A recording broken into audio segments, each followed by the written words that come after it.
તો કોઈપણ ધર્મની અંદર કોઈપણ ધર્મમાં જે ઉપવાસનું મહત્ત્વ છે એ ફક્ત ને ફક્ત સ્વાસ્થ્ય સાથે જોડાયેલું છે.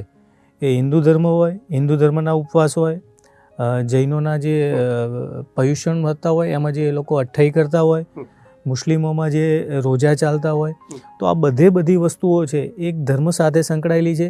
એની સાથે સાથે આપણા સ્વાસ્થ્ય સાથે પણ સંકળાયેલી છે. કોઈપણ ધર્મના જે ઉપવાસ છે એ શરીરને પણ એટલો જ ફાયદો કરે છે. તો હિન્દુ ધર્મમાં જે શ્રાવણ મહિનો કરવાનું છે, શ્રાવણ મહિનાને જે ઉપવાસ કરવાનું છે એની સાથે પણ એક સ્વાસ્થ્યના માટે પણ એક એનો પર્પઝ જોડાયેલો છે. તો શ્રાવણ મહિનામાં જનરલી કેવું થતું હોય છે કે એ સમયગાળા દરમિયાન આખો દિવસ વાદળછાયું વાતાવરણ રહેતું હોય છે. એટલે આ સમયગાળા દરમિયાન આયુર્વેદ પ્રમાણે પણ આપણી પાચક અગ્નિ મંદ પડે છે. આ વખતે આપણી ખોરાકની પાચન કરવાની શક્તિ ધીમી પડે છે. એટલે આવા સમયગાળા દરમિયાન ઉપવાસ કરવાનું કહ્યું છે. બીજું કે આ સમયગાળા દરમિયાન જે શાકભાજી આવતા હોય છે, લીલા શાકભાજી, એમાં પણ જીવજંતુ વધારે હોય છે રૂટીન કરતાં. એટલે લીલા શાકભાજી પણ આ સમયગાળા દરમિયાન ઓછું ખાવાનું કહ્યું છે. બીજું કે રાત્રે વરસાદ પડતો હોવાથી રાત્રે જીવાત પણ વધારે થતી હોય છે. એટલે રાત્રે વહેલા જમી લેવાનું અને બને ત્યાં સુધી રાતનું જમવાનું એવોઇડ કરવાનું. આ પ્રમાણે શ્રાવણ મહિનો કરવાનું કહ્યું છે કે જેનાથી તમારું સ્વાસ્થ્ય પણ સારું રહે અને એક ધર્મ તરીકે પણ તમે એને કરી શકો છો. પણ છેલ્લા 25-30 વર્ષથી શ્રાવણ મહિનો જે રીતે કરવામાં આવે છે એ શાસ્ત્રોમાં કહ્યું એના કરતાં ઘણી બધી ઊંધી રીતે કરવામાં આવે છે. અત્યારે શ્રાવણ મહિનો કરવો એક ફેશન થઈ ગઈ છે. એ લોકોને બતાવવા માટે કરવામાં આવે છે. અને અત્યારે જે શ્રાવણ મહિનો લોકો કરે છે એનાથી ફાયદાની જગ્યાએ નુકસાન વધારે થાય છે.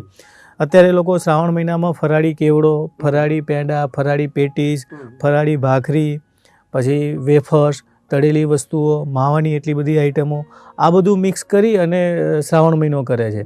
તો આ શ્રાવણ મહિનો તો ફાયદાની જગ્યાએ નુકસાન કરી શકે છે. જ્યારે તમે આટલી બધી તળેલી વસ્તુઓ ખાઓ, મીઠાઈવાળી વસ્તુઓ ખાઓ કે જેની અંદર માવો આવે છે, તો આ બધું પચવામાં ભારે છે. ઉપરથી આ સમયગાળા દરમિયાન તમારી પાચક અગ્નિ મંદ પડી હોય અને એમાં તમે આ બધો ખોરાક લો એટલે એનાથી તમારું વજન પણ વધે અને શરીર પણ બગડે. જો ખરેખર તમારે શ્રદ્ધા તરીકે અને વજન ઘટાડવા માટે શ્રાવણ મહિનો કરવો હોય તો એની હું તમને આખો ડાયટ પ્લાન સમજાવું. જો વજન ઘટાડવા માટે તમારે શ્રાવણ મહિનો કરવો હોય તો સવારમાં ચા, દૂધ, કોફી ગરમ તમને જે અનુકૂળ આવતું હોય લો. એની જોડે કોઈ પણ જાતનો નાસ્તો ના કરો. 10-11 વાગે તમને ભૂખ લાગે છે તો એ સમયગાળા દરમિયાન જે ફ્રૂટ આવતું હોય, લગભગ કેળા અત્યારે શ્રાવણ મહિનામાં ઇઝીલી અવેલેબલ હોય, તો એકાદું કેળું લઈ લો. બપોરે જમવામાં રોટલી શાક અથવા દાળ ભાત જે તમારી ભૂખ હોય એના કરતાં થોડું ઓછું ખાઓ. અને જો શ્રાવણ મહિના દરમિયાન તમે ઘઉંની જગ્યાએ જવ અથવા જવારનો ઉપયોગ કરો, જવ અથવા જુવારનો, તો એ પચવામાં હલકું હોય છે અને અત્યારે સારું છે. જમ્યા પછી અડધી ચમચી અજમો અથવા અડધી ચમચી જીરું ચાવીને ખાઈ જાઓ તો એનાથી પણ આપણું પાચન સારું થશે. 4-5 વાગે તમને ભૂખ લાગે તો એ દરમિયાન તમે ચા, કોફી અથવા લીંબુ પાણી લઈ શકો છો. બહુ જ ભૂખ લાગે તો થોડા પ્રમાણમાં પાછું ફ્રૂટ લઈ શકો છો. અને શ્રાવણ મહિનામાં જે રાતનું જમવાનું છે એકદમ હળવું હોવું જોઈએ. રાત્રે બને ત્યાં સુધી અંધારું થાય એ પહેલાં જમી લેવાનું.